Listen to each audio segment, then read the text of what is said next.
નમસ્કાર મિત્રો, વિડીયોમાં તમારું સ્વાગત છે। પંચમહાલ જિલ્લાના હાલોલ તાલુકાની ગોપીપુરાની આશ્રમ શાળામાં નોકરી કરતા શિક્ષક અરવિંદભાઈ જયશંકભાઈ પરમારે અગમ્ય કારણોસર ગળે ફાંસો ખાઈ અને આપઘાત કર્યો હતો, જે અંગેની જાણ તેમના સાથી શિક્ષકે તેમના પરિવારજનોને કરી હતી। આ અંગેની જાણ થતાં તેમના પરિવારજનો અચાનક ચોંકી ગયા હતા। ત્યારબાદ હાલોલ પોલીસે તે અંગેની વધુ તપાસ હાથ ધરી છે। ત્યારબાદ તેમના મૃતદેહને પીએમ અર્થે હાલોલની રેફરલ હોસ્પિટલમાં દાખલ કરવામાં આવ્યો હતો। ત્યારબાદ તેમનું પીએમ કરી અને તેમની લાશને તેમના પરિવારજનોને સોંપવામાં આવી હતી। આ અંગે પોલીસે વધુ તપાસ હાથ ધરી છે અને તપાસની અંદર જાણવા મળ્યું છે કે અરવિંદભાઈ જયશંકભાઈ પરમારે ઓઢણી વડે આપઘાત કર્યો હતો અને ગળે ફાંસો ખાઈ પોતાનું જીવન ટૂંકાવ્યું હતું। તો મિત્રો, આ ઘટના અંગે તમારું શું કહેવું છે?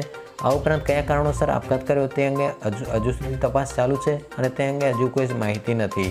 તો મિત્રો, બસ આજના વિડીયો પૂરતું આટલું જ। વિડીયો ગમ્યો તો વિડીયોને લાઇક કરો, શેર કરો અને આવી જ માહિતી મેળવવા માટે આપણી આ ચેનલને સબસ્ક્રાઈબ કરો।